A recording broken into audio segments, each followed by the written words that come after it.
puerto de Amberes, Bélgica. Otoño de 2020.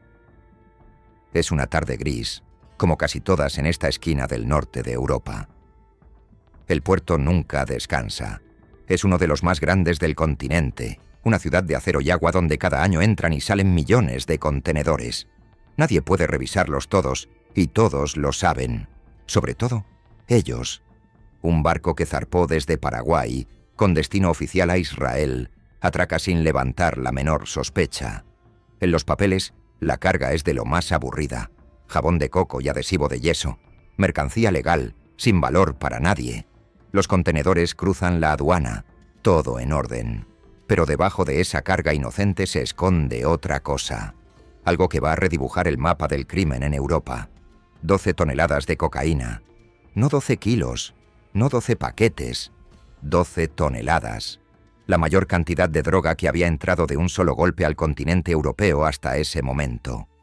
Pocas horas después, a cientos de kilómetros de allí, en Bélgica, dos hombres intercambian mensajes en una aplicación encriptada llamada SkyECC. Creen que nadie los puede leer. Creen que están a salvo. Uno le escribe al otro, con una mezcla de orgullo y asombro. «Lo encontramos». Y el otro responde, «Te lo dije». Es lo más grande de la historia en entrar a Europa de una sola vez. 12 toneladas. El récord anterior era 8.7. Esos hombres no eran colombianos, no eran mexicanos, no eran italianos, eran albaneses. Y esa es quizás la parte más difícil de creer de toda esta historia. Porque la red criminal que organizó ese cargamento, la red capaz de mover tanta droga, que podía alterar el precio mismo de la cocaína en los mercados de Europa, no nació en una gran potencia. Nació en uno de los países más pequeños, más pobres y más aislados de todo el continente. Un país que, hasta hace poco más de 30 años, vivía encerrado del mundo, sin democracia, sin economía y sin futuro. Esta es la historia de cómo ese país, una pequeña nación de águilas y montañas, terminó produciendo a los nuevos reyes de la cocaína europea. Como unos hombres que llegaron a Occidente sin nada, vendidos como mano de obra barata y como criminales de segunda, terminaron sentándose en la cabecera de la mesa, codo a codo con las mafias más temidas del planeta. Y como lo hicieron sin tronos, sin coronas y sin que casi nadie se diera cuenta. Esta es la historia de la mafia albanesa. Para entender a la mafia albanesa, primero hay que entender a Albania. Y para entender a Albania, hay que entender el miedo. Durante casi medio siglo, desde el final de la Segunda Guerra Mundial hasta 1991, Albania fue gobernada por un solo hombre, Enver Hoxha, un dictador comunista tan paranoico, tan obsesionado con el control, que convirtió a su país en la nación más cerrada de toda Europa, más cerrada que la Unión Soviética, más cerrada que cualquier otro régimen del bloque del Este. Hoxha rompió relaciones con casi todo el mundo. Desconfiaba de los soviéticos, desconfiaba de los chinos, desconfiaba de Occidente y, sobre todo, desconfiaba de su propio pueblo. Convencido de que las potencias extranjeras iban a invadir en cualquier momento, ordenó construir búnkeres, no unos pocos, más de 170.000 búnkeres de concreto, repartidos por todo el territorio. Cúpulas grises que todavía hoy salpican las montañas, las playas y los campos albaneses como hongos de cemento. Un búnker por cada 4 habitantes. Un monumento nacional a la paranoia. Para vigilar a la población, Hoxha tenía a la Sigurimi, la policía secreta, una red de informantes tan extensa que se decía que un albanés de cada 3 colaboraba con ella, muchas veces espiando a sus propios vecinos, amigos o familiares. En ese clima de terror, el crimen organizado, tal como lo conocemos, casi no existía, no porque los albaneses fueran ángeles, sino porque el Estado vigilaba a cada esquina. Quien se salía de la línea, desaparecía. Pero debajo de esa superficie de silencio, sobrevivía algo mucho más antiguo que el comunismo, algo que el régimen nunca pudo borrar del todo. En las montañas del norte, entre los clanes de los Geg, seguía vivo un código de honor medieval llamado el Canon de Leke Dukagjini, un conjunto de reglas no escritas, transmitidas de generación en generación desde el siglo XV. El Canon lo regulaba todo: la familia, la propiedad, el matrimonio, la hospitalidad. Pero dos de sus conceptos serían, décadas más tarde, el cimiento perfecto para una organización criminal. El primero es la besa. La besa es la palabra dada, el juramento de honor. Para un albanés del Canon, la besa es sagrada, una promesa que no se rompe ni bajo amenaza de muerte.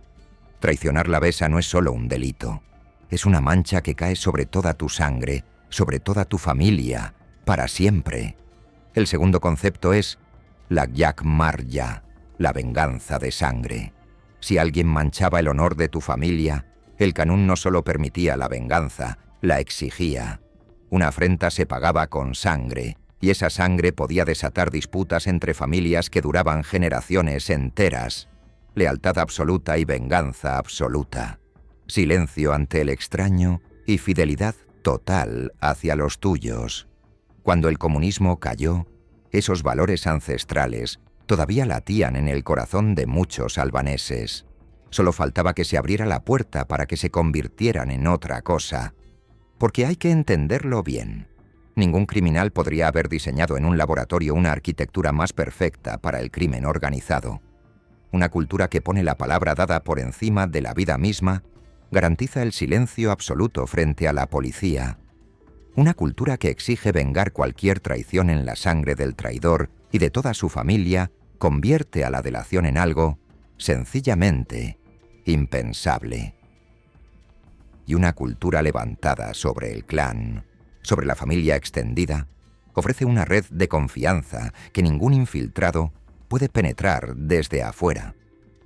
El Canon no fue creado para el narcotráfico, pero cuando llegó el momento, encajó en él como una llave en su cerradura, y la puerta se abrió de golpe.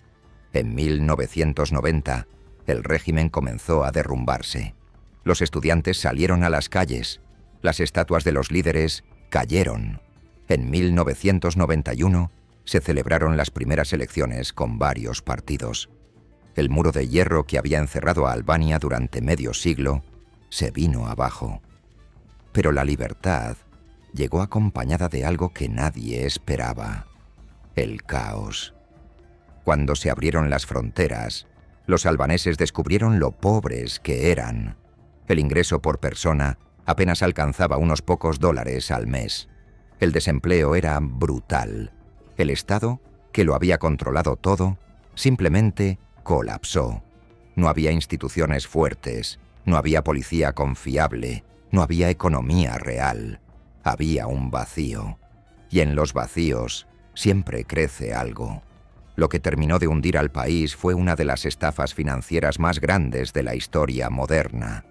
A mediados de los años 90, surgieron por todo el país esquemas piramidales que prometían ganancias imposibles, y los albaneses, desesperados por salir de la miseria, lo apostaron todo. Se calcula que cerca de 2/3 de la población invirtió sus ahorros en estas pirámides. El dinero comprometido en ellas llegó a equivaler casi a la mitad de la economía nacional entera. En 1997, las pirámides se derrumbaron. De la noche a la mañana, millones de personas lo perdieron absolutamente todo.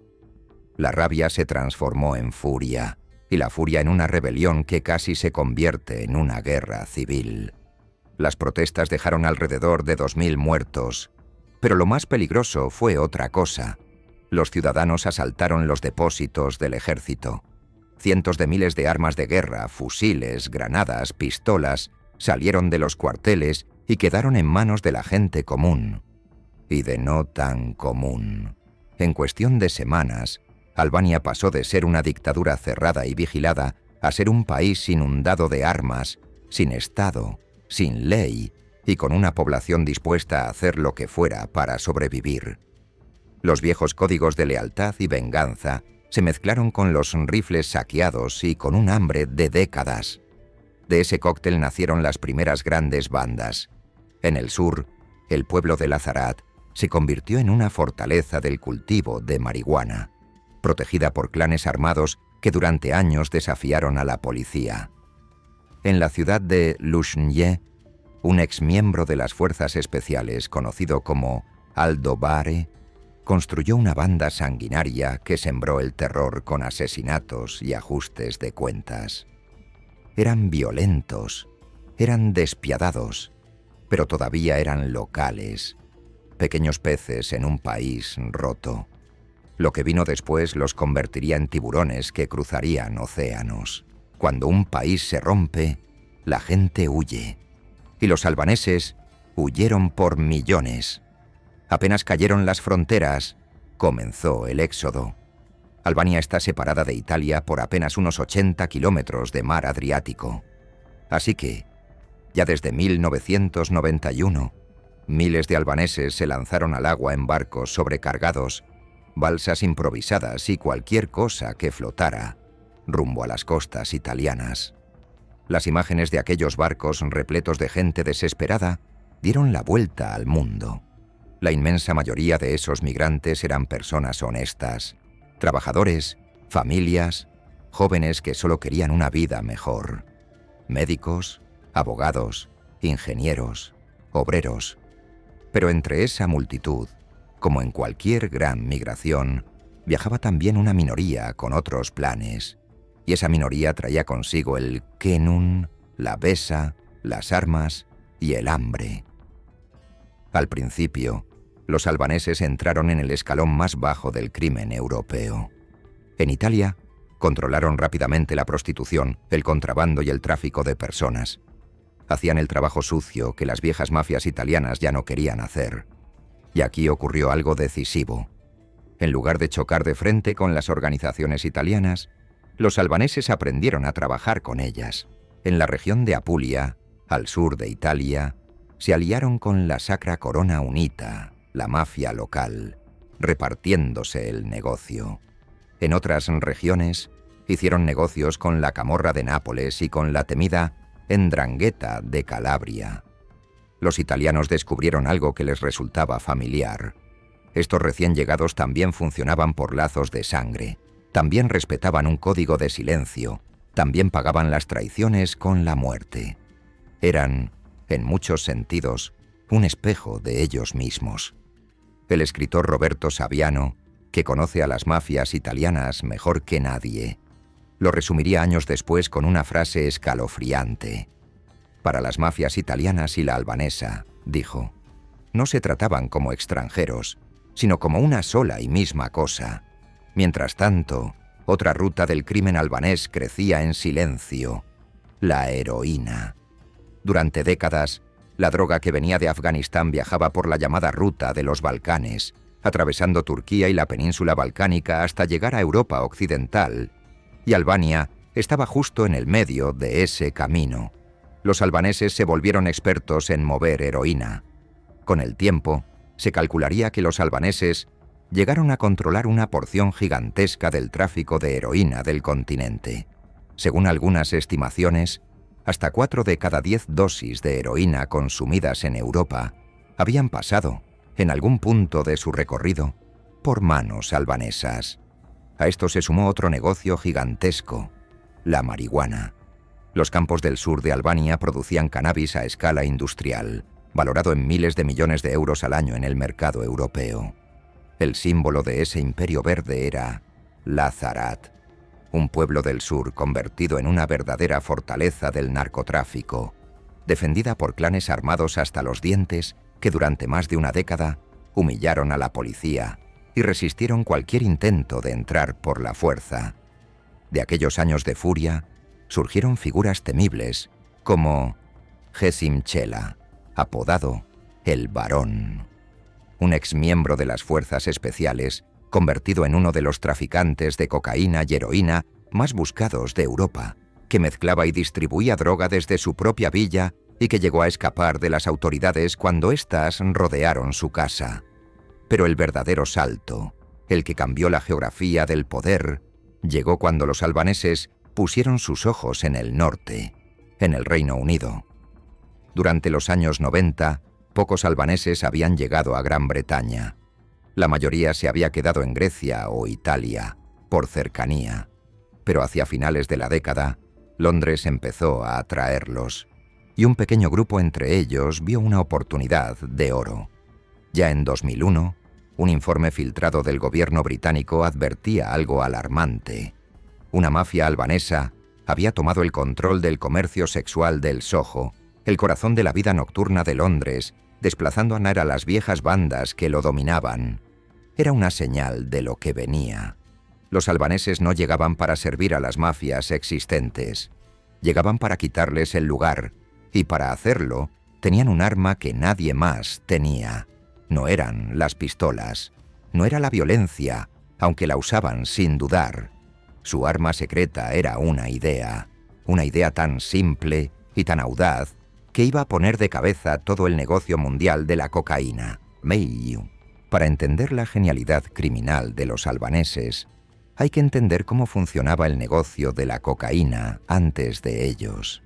Y funcionaba, básicamente, como una cadena de intermediarios.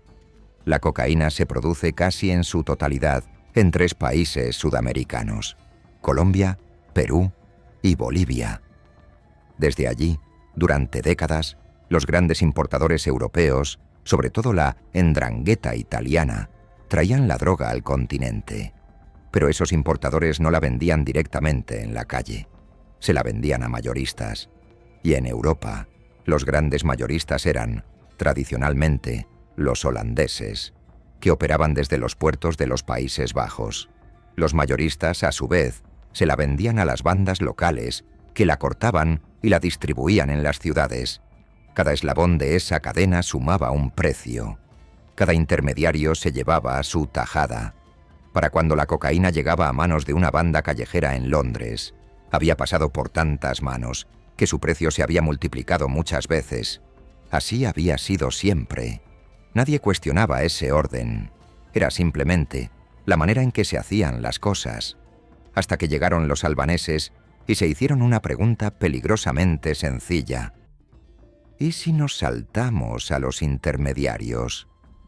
¿Por qué comprarle la cocaína a un mayorista holandés pagando un precio inflado si podemos ir directamente a la fuente?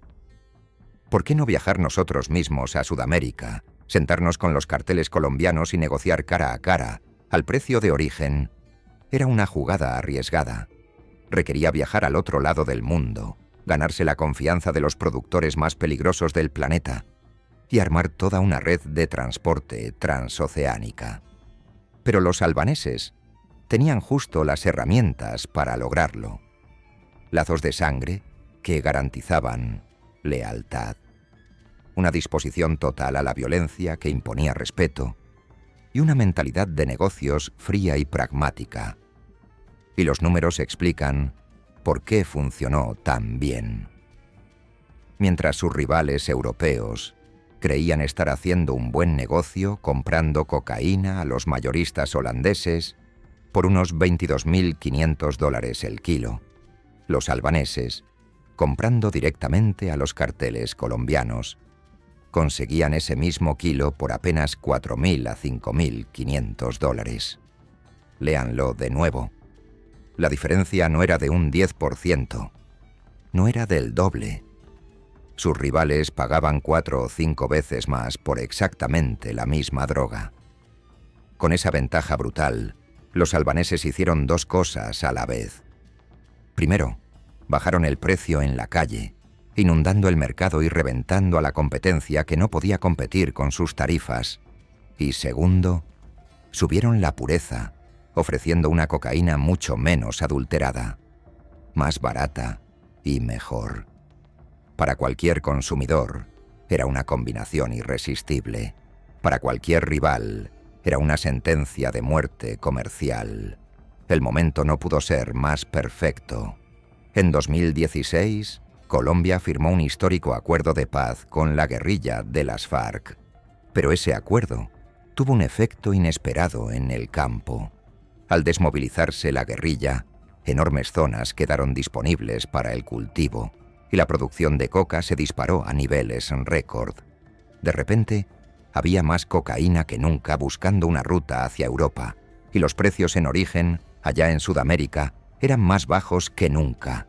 Era el escenario soñado para cualquiera que comprara directo en la fuente, y nadie estaba mejor posicionado que los albaneses para aprovecharlo.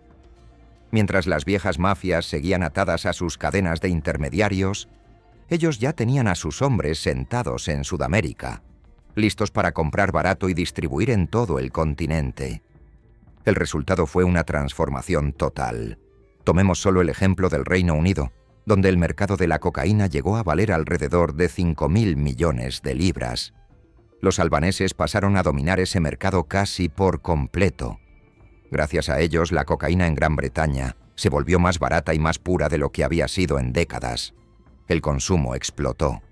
El país pasó a tener una de las cifras más altas de nuevos consumidores de toda Europa, y con ello también crecieron las muertes por sobredosis. Lo que los albaneses habían hecho no era solo crimen, era una revolución de mercado. Habían aplicado al narcotráfico la misma lógica que una gran empresa aplica para destruir a su competencia. Eliminar intermediarios, controlar la cadena de suministro de principio a fin, bajar costos y ganar volumen.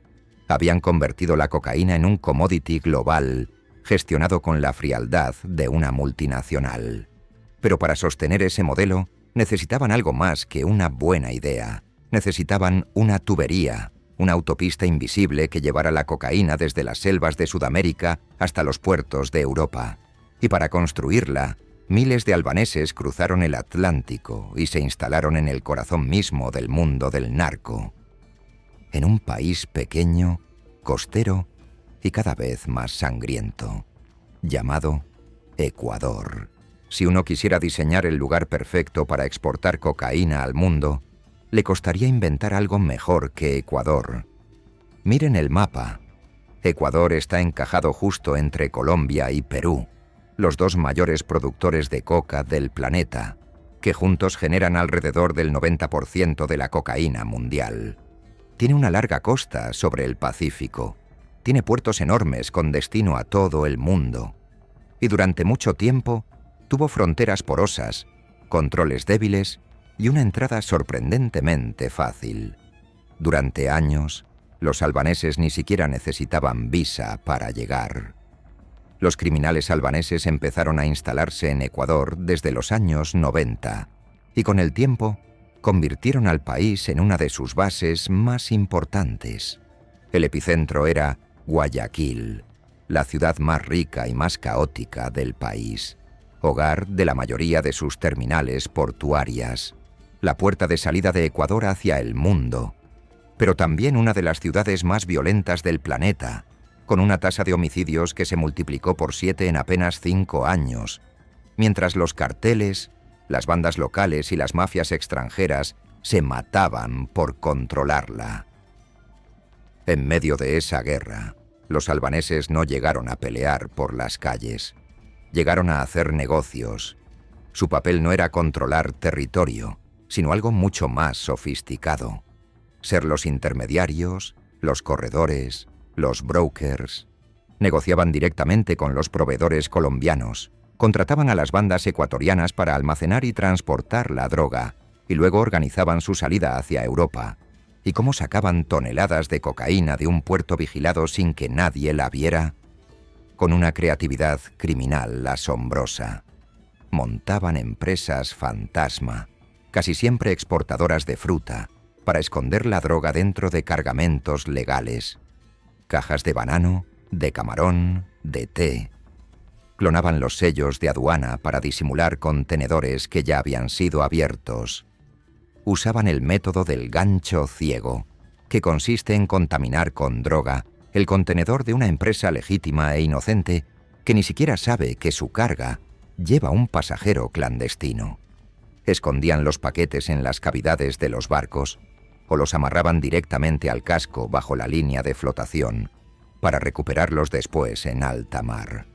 Nada de esto habría sido posible sin un ingrediente clave: la corrupción. Funcionarios sobornados en los puertos, en la aduana, a veces en la propia policía, que miraban hacia otro lado a cambio de dinero. La penetración fue tan profunda que algunos investigadores llegaron hasta hablar de complicidades en los niveles más altos. Y para colmo, Ecuador casi no tenía con qué responder. Prácticamente no existían leyes para confiscar los bienes de los narcotraficantes, ni una cooperación real con los países balcánicos para perseguirlos al otro lado del mundo. Pero que nadie imagine que entre los albaneses reinaba la armonía. En Ecuador convivían en realidad corrientes rivales. Una manejaba la cocaína que bajaba desde Perú, otra la que venía de Colombia, y esa competencia se pagó con sangre. A lo largo de una década, al menos media docena de albaneses fueron ejecutados al estilo sicario en suelo ecuatoriano, en ajustes de cuentas por el control de las rutas. El paraíso logístico también podía convertirse de un momento a otro en una tumba. Y en el centro de toda esta operación se levanta una de las figuras más increíbles de toda esta historia.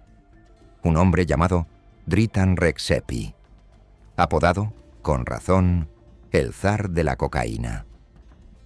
La vida de Rexepi parece sacada de una película. En 2006, estando detenido en un puerto albanés, ocurrió un descuido insólito. Durante un interrogatorio, dejaron la puerta de la celda abierta. Rexepi, acusado de asesinato, salió al pasillo. Le dijo al guardia que ya habían terminado con él, y simplemente se marchó. Caminó hacia la libertad y hacia una carrera criminal que lo llevaría al otro lado del mundo. Rexepi terminó en Ecuador y construyó allí una de las redes de narcotráfico albanés más poderosas y sofisticadas de Europa. Una federación criminal conocida como Compagnia Bello. Según los fiscales italianos, esa estructura llegó a agrupar a 14 organizaciones criminales albanesas distintas, coordinadas para mover cocaína desde Sudamérica hasta el continente europeo. Pero aquí viene lo más sorprendente. Rexepi fue arrestado en Ecuador en 2014. Y sin embargo, durante años, siguió dirigiendo todo su imperio desde la cárcel. Desde su celda, usando teléfonos y comunicaciones encriptadas, negociaba cargamentos, coordinaba envíos y daba órdenes que se ejecutaban en 3 continentes. Su éxito se apoyaba en alianzas de altísimo nivel. Estaba conectado con un narcotraficante ecuatoriano, vinculado a su vez al histórico cartel colombiano del norte del Valle y nada menos que al cartel de Sinaloa, el imperio de Joaquín El Chapo Guzmán en México. Los albaneses no eran ya simples mensajeros de nadie. Estaban negociando de igual a igual con las leyendas del narco mundial. Los investigadores describieron a Compagnia Bello como una verdadera federación criminal transnacional, con sus propios financistas, sus enlaces en Europa y sus hombres clave repartidos por el mundo, algunos operando incluso desde Dubái, a quienes sus propios socios llamaban, sin exagerar, el número 1. En 2020, una investigación internacional bautizada como Operación Los Blancos, que reunió a fuerzas de unos 10 países, golpeó por fin a Compagnia Bello. Más de 100 de sus miembros fueron arrestados. Se incautaron alrededor de 4 toneladas de cocaína y millones de euros en efectivo. Pero, fiel a su estilo, la red no murió. Otros corredores tomaron su lugar. Hombres como Dritan Jika, otro broker albanés que, según las autoridades, recibía hasta 4 toneladas de cocaína al mes desde los laboratorios colombianos, escondiéndola en cargamentos de banano a través de sus propias empresas frutícolas, con una organización que se extendía por Ecuador, España y el Reino Unido. Cuando la policía finalmente la desmanteló, él ya se había esfumado. Esa cocaína cruzaba el océano y desembarcaba en los grandes puertos de Europa. Amberes en Bélgica, Rotterdam en los Países Bajos, Hamburgo en Alemania, y desde ahí se repartía por todo el continente. Toda esta maquinaria movía cantidades inimaginables de dinero, y para lavarlo, los albaneses no usaban tanto las maletas llenas de billetes, sino sistemas mucho más invisibles. El principal era la hawala, un antiguo método de transferencia informal de dinero basado en la confianza entre corredores, que permite mover millones de un país a otro sin que un solo billete cruce físicamente la frontera. y sin dejar casi ningún rastro para los investigadores. En sus mensajes encriptados, los traficantes se referían a este sistema con una sola palabra clave. Lo llamaban simplemente el token. Era una operación de escala planetaria, fría y eficiente.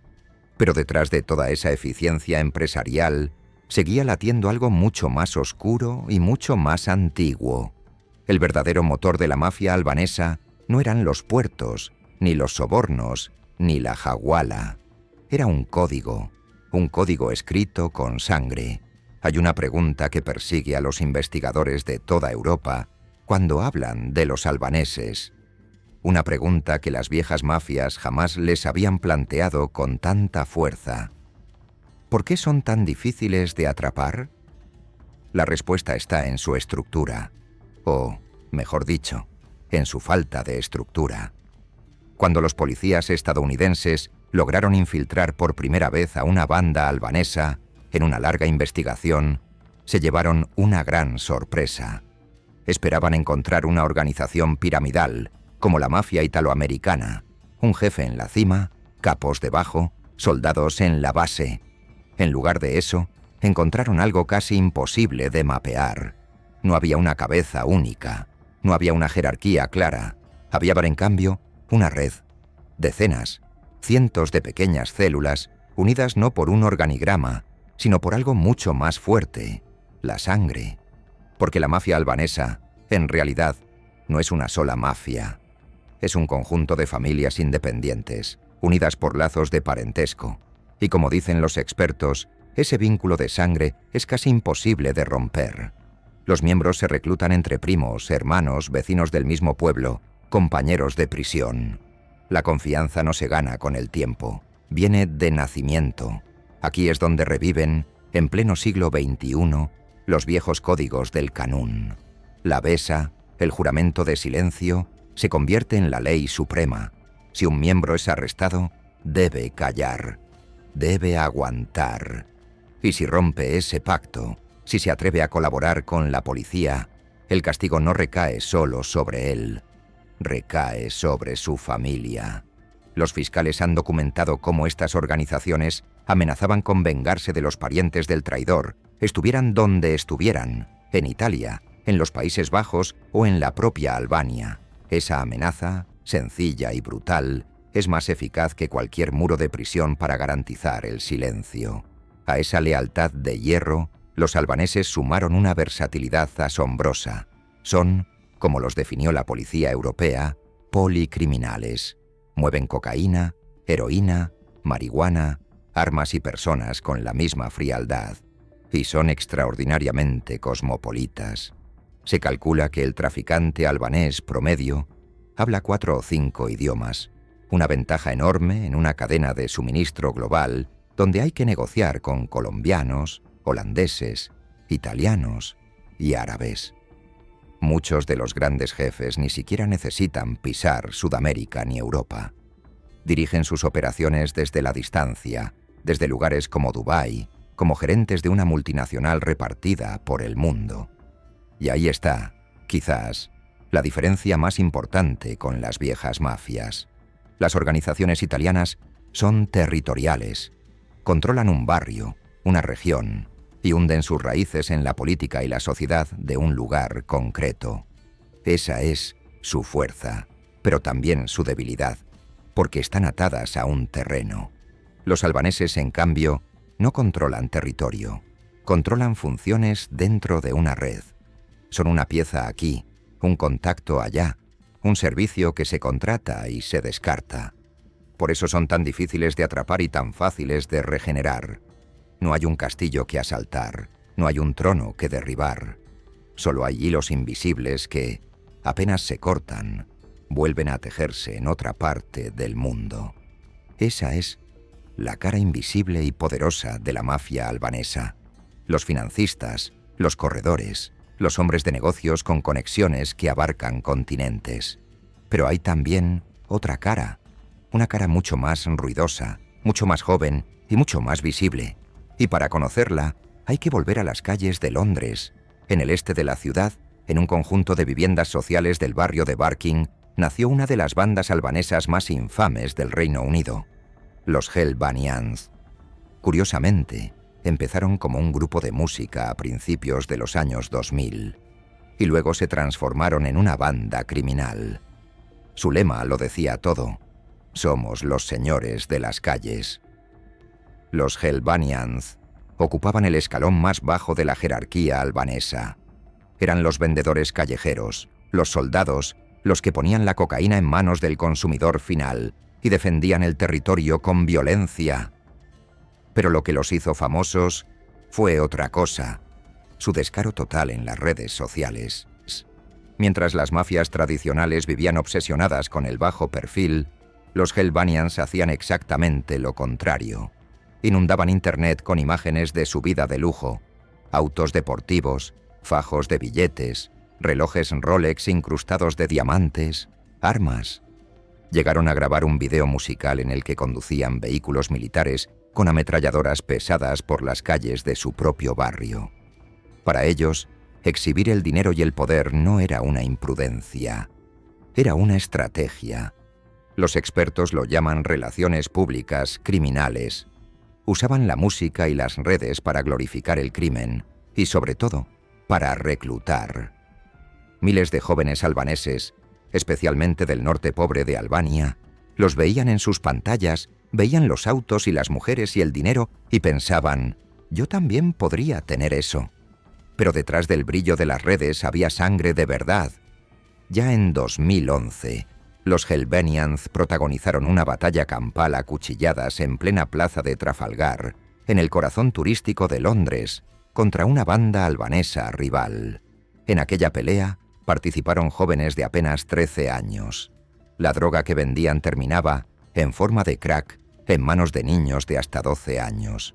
Y muchos de sus propios miembros acabaron muertos o en prisión, mientras los verdaderos jefes, los que estaban arriba, seguían intactos, contando el dinero desde lejos. La presencia albanesa en el bajo mundo británico llegó a ser asombrosa. En cierto momento se calculó que 1 de cada 50 albaneses que vivían en el Reino Unido estaba tras las rejas, y muchos de los condenados volvían una y otra vez. Deportados a Albania, se colaban de nuevo en Gran Bretaña escondidos en camiones o cruzando el canal en pequeñas embarcaciones para retomar el negocio justo donde lo habían dejado. La prensa británica los apodó la banda Boomerang, porque siempre regresaban. Uno de ellos, expulsado años atrás por tráfico de drogas, reapareció moviendo cocaína por un valor de 8 millones de libras antes de caer de nuevo. Y conviene no olvidar quiénes son, muchas veces, las verdaderas víctimas de esta maquinaria: los propios albaneses. Miles de migrantes pobres terminan atrapados en la llamada servidumbre por deuda. Las redes pagan u organizan su viaje a Occidente y, una vez allí, los obligan a trabajar para el clan, sin paga y sin escapatoria, hasta saldar una deuda que en realidad nunca termina. Esclavitud moderna, disfrazada de oportunidad. Con el tiempo, la cúpula de los Hellbanians hizo lo que hacen todos los que triunfan en este mundo. Se mudó a un lugar más seguro y más dorado. Su líder, conocido como Vince, se instaló en Dubái junto a sus hombres de mayor confianza.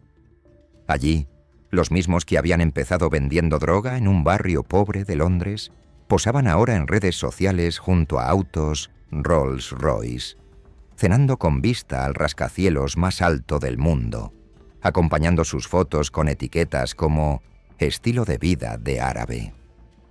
Sus soldados cumplían condena en las cárceles británicas.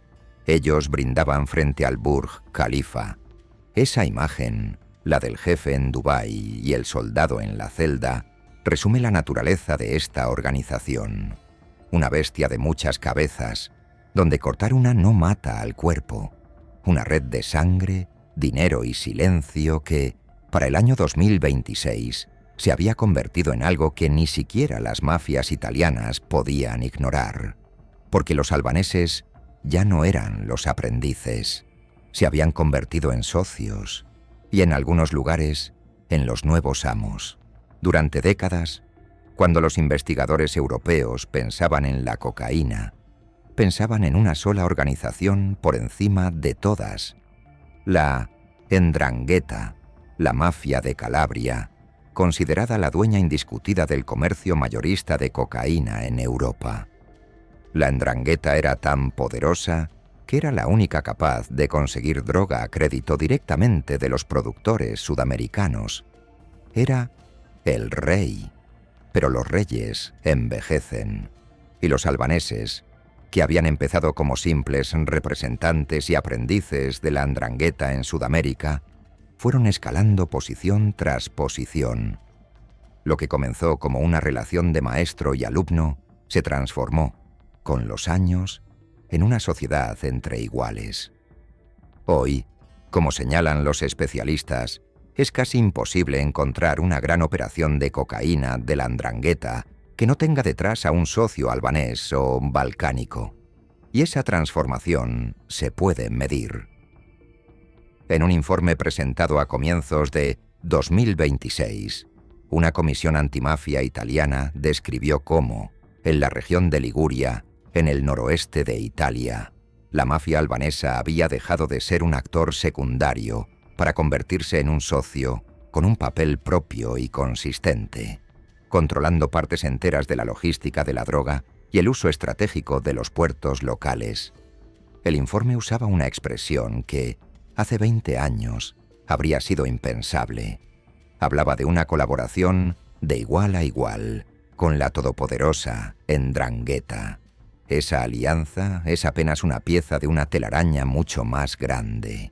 Investigaciones internacionales han revelado cómo la 'Ndrangheta, los corredores albaneses en Ecuador, las facciones del Primeiro Comando da Capital en Brasil y el Clan del Golfo en Colombia pueden formar parte de una misma red de suministro global, empujando cocaína desde las selvas sudamericanas hasta los muelles de Amberes, Rotterdam y Calabria.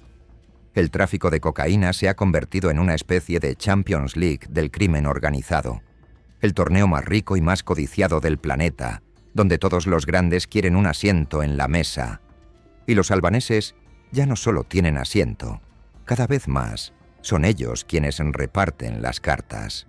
El golpe definitivo llegó gracias a la tecnología. Durante años, los criminales de toda Europa se sintieron invencibles gracias a aplicaciones de mensajería encriptada como Sky ECC, donde planificaban sus envíos convencidos de que nadie podía leerlos, hasta que las fuerzas del orden europeas lograron lo imposible. Descifraron la aplicación. De golpe, millones de mensajes secretos quedaron a la vista. Los investigadores describieron ese momento como el hallazgo de una piedra de Rosetta del crimen organizado, la llave que les permitió descifrar el lenguaje oculto de las mafias. Y un dato lo dice todo sobre el peso de los albaneses en este mundo. Según las autoridades belgas, el albanés era el segundo idioma más usado en toda la aplicación, solo por detrás del inglés. Con esa montaña de pruebas, comenzó una ofensiva sin precedentes. La justicia albanesa, a través de su unidad especial contra el crimen organizado, conocida como SPAC, empezó a perseguir incluso a los nombres más grandes. Los protagonistas de aquel cargamento récord de Amberes, el broker Ervis Chela y el financista Frank Chopha, una pareja criminal cuya fortuna combinada se contaba en cientos de millones de euros, fueron cayendo uno tras otro. Chopha extraditado desde los Emiratos Árabes, Chela detenido en Albania por un viejo asesinato, y los golpes se sucedieron sin pausa. A lo largo de 2025 y 2026, operación tras operación, fue desmantelando redes albanesas por toda Europa. En un solo caso, casi medio centenar de personas cayeron enredadas coordinadas entre varios países a la vez. En otro, las autoridades siguieron el rastro de más de 1 tonelada de cocaína que viajaba directo desde Sudamérica hasta Italia, escondida en camiones y guardada en bodegas secretas. Hubo jefes acusados de mover droga por cientos de millones, hombres de negocios con mansiones y empresas legales que servían de fachada, células conectadas con la camorra napolitana.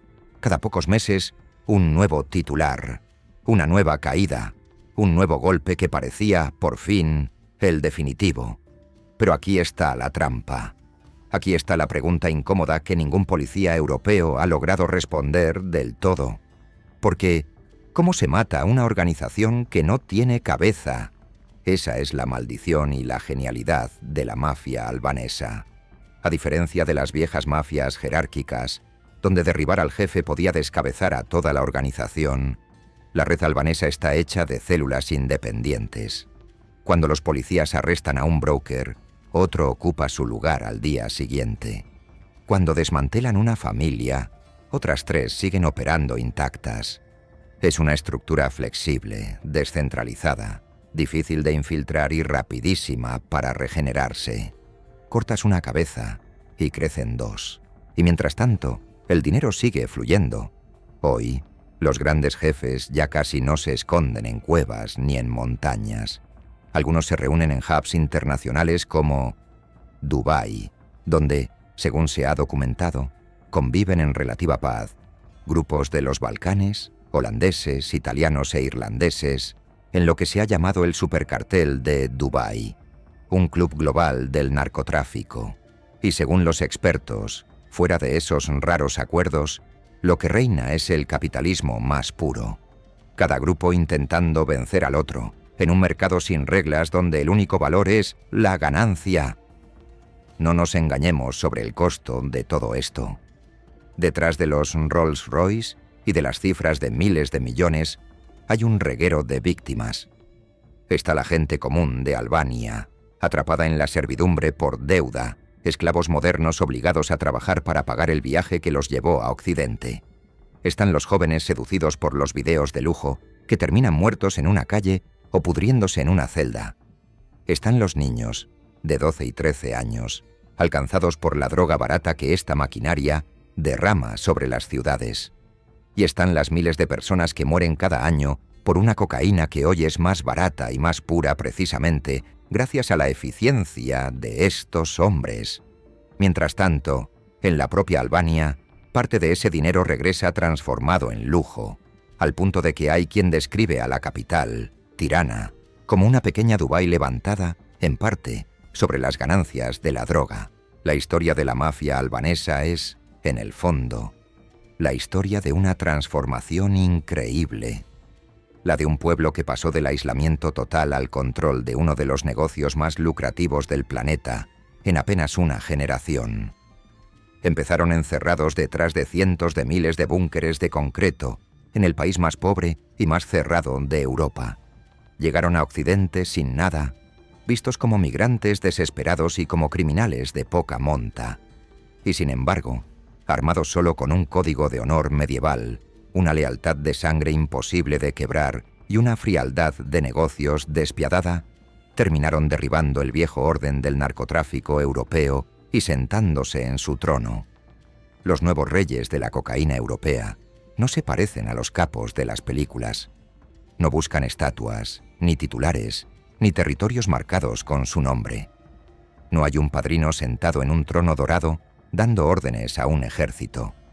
Su poder está, justamente, en lo contrario, en la invisibilidad, en no tener un rostro, ni una cabeza, ni una sola corona que arrancar. Son una sombra repartida entre Guayaquil, Amberes, Londres, Tirana y Dubái. Una red que se rompe y se vuelve a unir, una y otra vez. Como el agua que, por más que la golpees, siempre vuelve a juntarse. Y mientras Europa siga consumiendo cocaína, mientras millones de personas sigan pidiendo esa raya sobre la mesa cada fin de semana, siempre habrá alguien dispuesto a satisfacer esa demanda.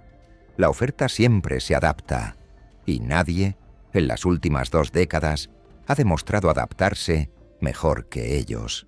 La verdadera pregunta, la que queda flotando al final de esta historia, ya no es quién manda hoy en la cocaína de Europa. Esa respuesta la conocemos. La verdadera pregunta es otra, mucho más inquietante. Si una organización no tiene cabeza, ni centro, ni rostro, ¿puede de verdad ser destruida alguna vez? Por ahora, los nuevos reyes siguen en su trono. Un trono que nadie puede ver. Y quizás por eso mismo. Un trono del que nadie ha logrado bajarlos.